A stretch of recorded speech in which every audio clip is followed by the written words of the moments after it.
Crusaders. I am Brooke Plack, and I am your host today here on the Grit Crusade podcast. So, whether you're joining us from your favorite podcast streaming platform or from YouTube, welcome or welcome back to our channel. I'm so excited to be sitting here with you today and really getting into some grit. So, sometimes on the channel, it's just me and you, and sometimes I have a guest. And so, today is really special because we are kicking off a mini series for the first time. So, it's like a little multi part episode thing. So, something I've been having on my heart lately. For those of you that are new here, something I talk a lot about is whatever I'm feeling or noticing in the world around us. And so, today we're going to be jumping into this topic of work life flow. So you may have heard people say like work life balance or work life, integration.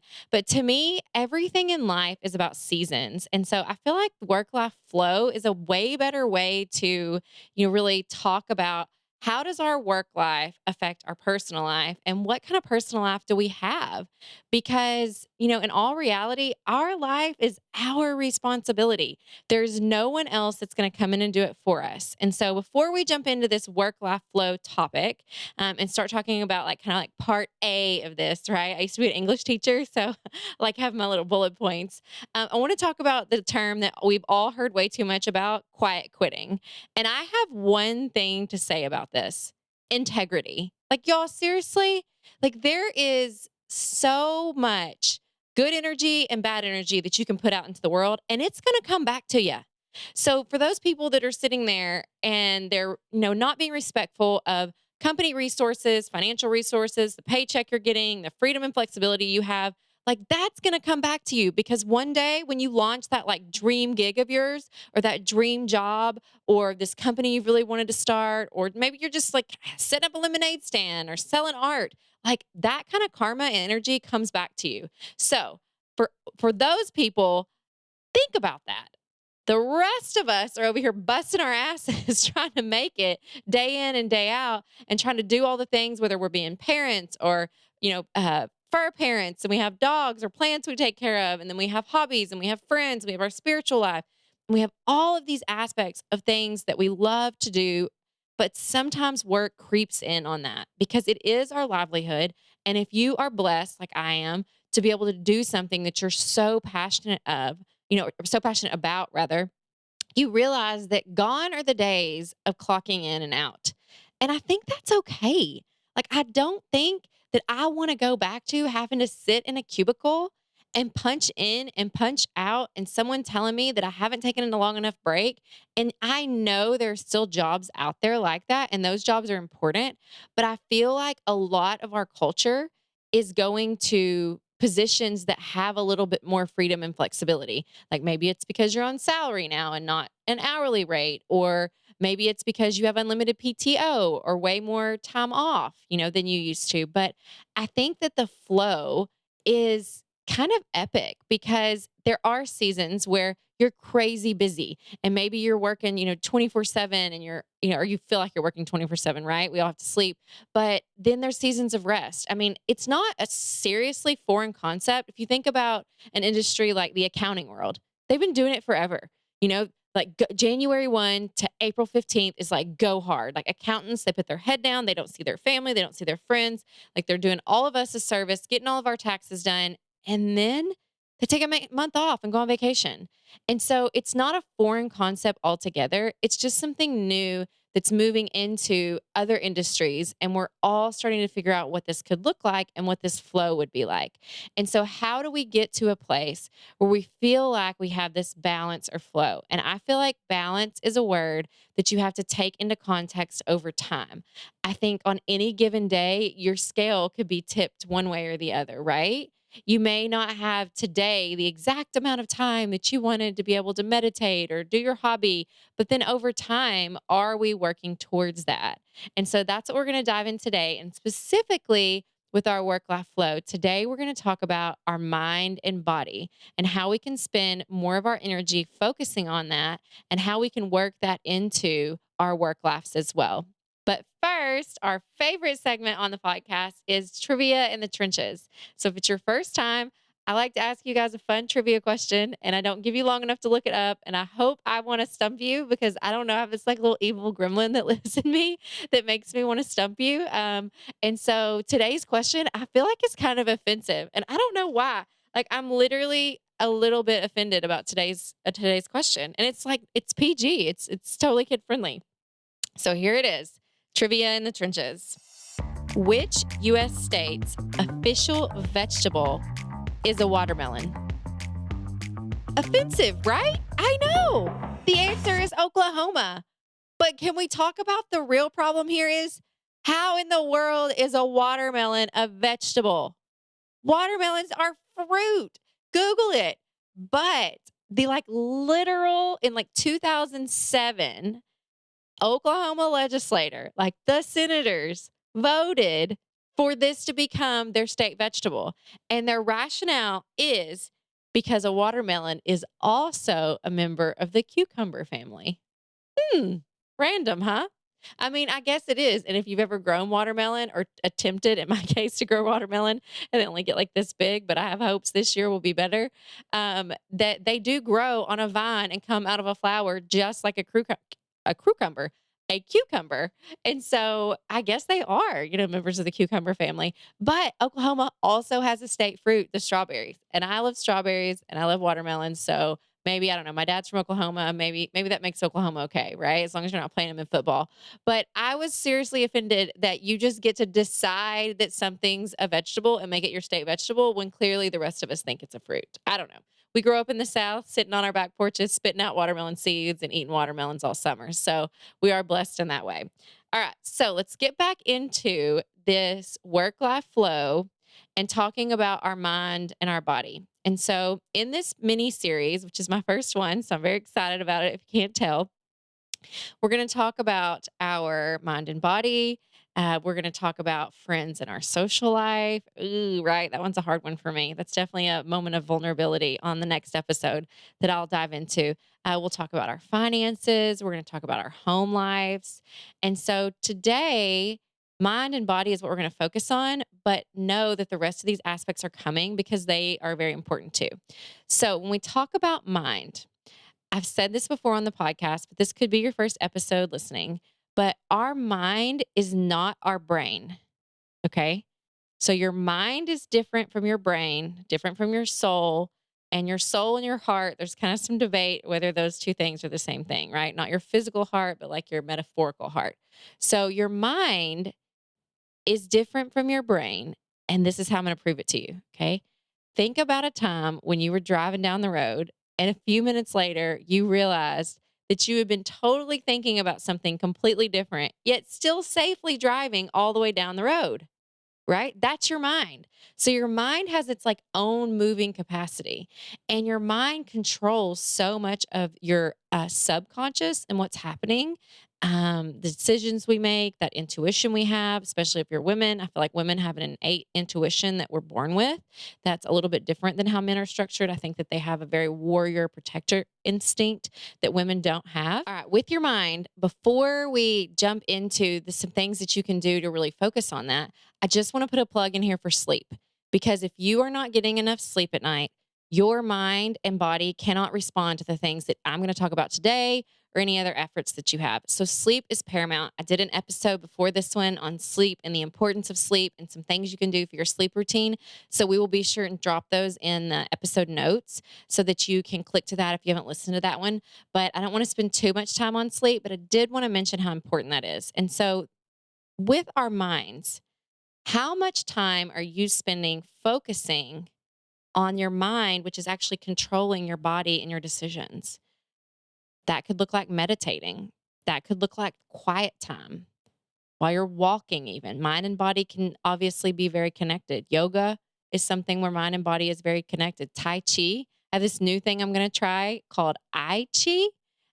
There's a lady, her name's Jenny, in town that's close to us, and it's like a water type thing. We'll be sure and drop her link in the comments as well because she's got a new business that she just launched, and I'm really excited to be one of her first clients to try that out.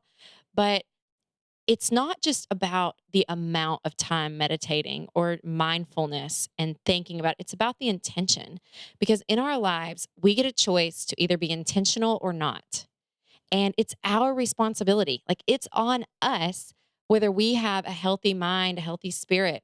And so we have to think through the time, where you were too snappy or you jumped to conclusions or you didn't think about like someone sitting in front of you, that's their fire, that's something they're really upset about. Were they able to and get you all upset right away too?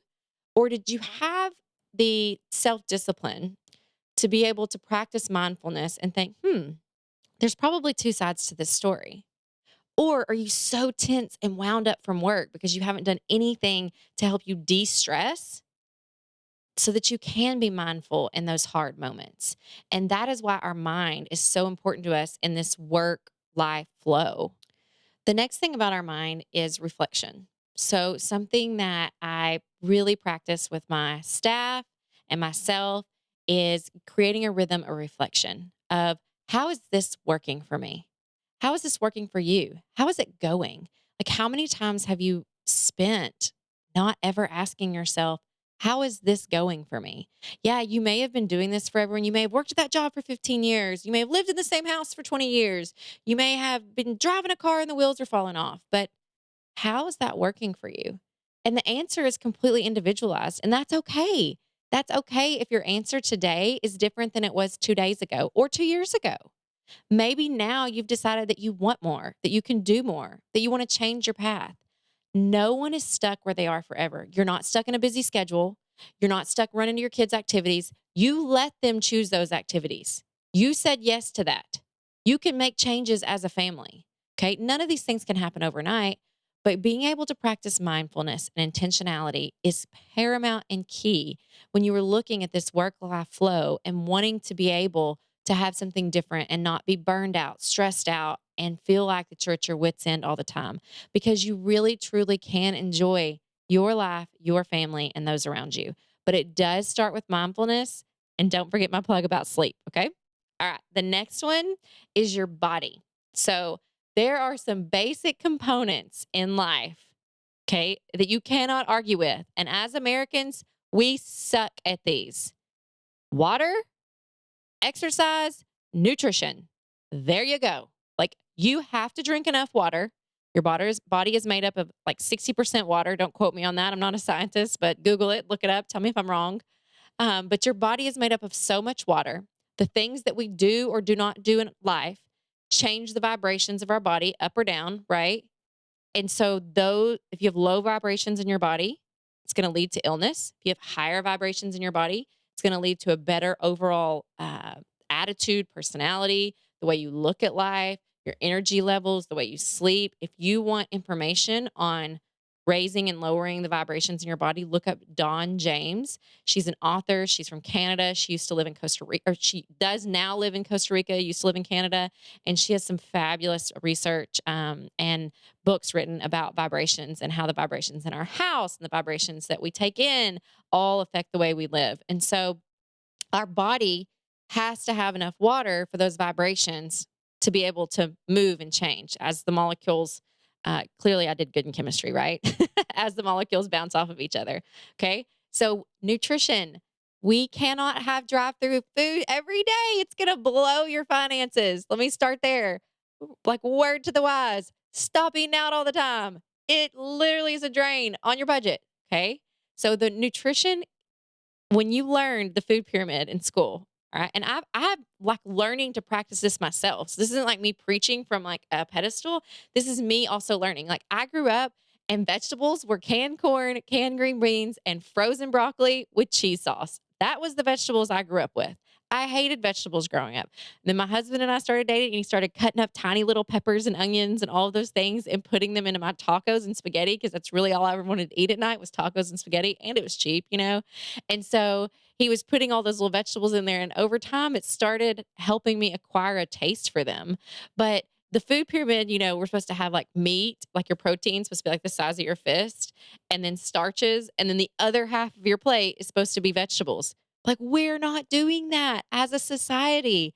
And then we are breeding obesity. And I am all for people being all shapes and sizes and how they feel comfortable. But there are health ramifications that come into play when we are not making nutritionally sound decisions. Okay. And being active. And being active is the easiest thing to do in the world now.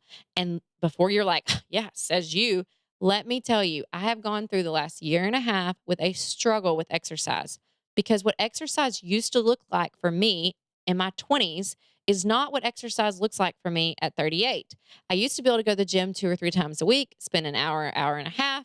I've had personal trainers. I've done all the gamut of those things. But with technology these days, and all the apps we have. Now I use a $15 app called Street Parking. We'll add that in the links for you, where I enjoy CrossFit style workouts, where the workouts are 15 or 20 minutes and I do them 2 or 3 times a week, And so there are yoga apps.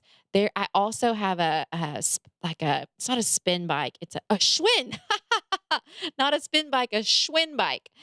So it's like a Peloton, but not near as expensive as a Peloton. I bought it off my friend off Facebook and he had never used it. But I follow a girl on YouTube. Her name's Casey, and she has free workouts on YouTube, 20 or 30 minutes long. And I just like put my phone or my iPad on the little stand on the bike.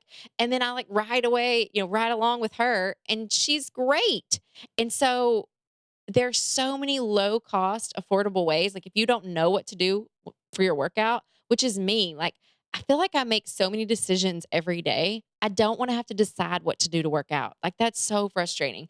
I have to show up at the gym and then I figure out what machine to get on. And then, so for me, I've moved to working out from home. That's not for everybody and that's okay. But just know that there are options out there. Getting up and walking in the middle of the day. I don't care who you are, you have a break at some point. Are you sitting there scrolling TikTok? At least go walk while you scroll TikTok, okay?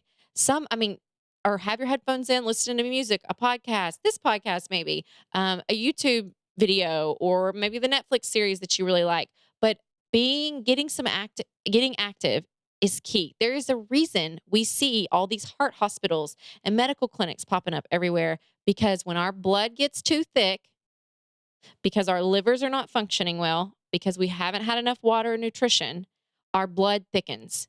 When our blood thickens, it slows everything else down inside of us. And that's what causes so many diseases.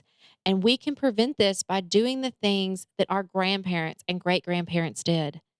There are reasons when, and I'm not being racist when I say this, but I know especially in the South, like we have so many different ethnicities here. We have families that are of Indian background, we have families that are Middle Eastern, we have families that are Hispanic background, but white people, like we're sitting on our butts not doing enough. But these other families, like when we get out and go to the state parks, I see so many different ethnicities at state parks than I do white people. Like why? Why do we think we have a pass to sit here and eat drive-through food and not be active? That's not okay. Like it is not okay because it's going to affect our health. Then when we're sick, we cannot be, productive in our family lives or at work. And then your work is not going to want to give you a great comp package that's salary with unlimited PTO if you're already taking out off all the time. We do unlimited PTO for our leadership because or our executive team because they don't take off when they don't need to. There is a world where you can love what you do, you can go to work and only take off when you need to. People get sick. I get sick. It happens. But it's more of a rarity than a frequent occurrence. And it doesn't have to stay like that. So, the end of the day, it's always our responsibility on how we're going to live our life. And it's okay if we decide what we're doing right now is not what we want to keep doing. Transition and change are hard. I get that. They're hard for me. They're hard for everyone. My son just came home from the summer.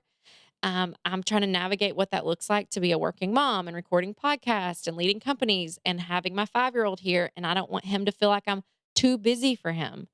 Those are transitions. But at any time, we can decide this isn't working for me and I want to do something different. That doesn't mean you go quit your job tomorrow. That doesn't mean, that you can make the change. But some of the best changes in my life that I have made, I decided I wanted to do that 5 years ago. And every day, small little incremental steps, like James Clear talks about in Atomic Habits, the power of 1%, those little incremental changes, that's what makes all the difference. And so as we continue through this mini part series, and if you're watching this out of order, it doesn't matter. It's totally cool if you watched another episode before you watch this episode, or if you're watching this on launch week, thank you for being a follower. But as we go through this, we're going to be looking and examining these different aspects of our lives. And the takeaway is, how is this working for you? What does that work life flow look like for you? Because what I want my life to look like may not be what you want your life to look like, and that's okay.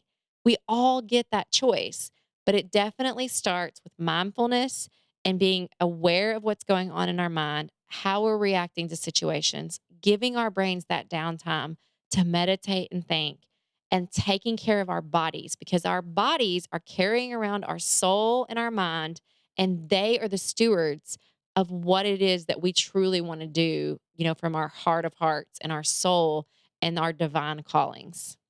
Until next time. You've been listening to the Grit Crusade podcast with Brooke Plack.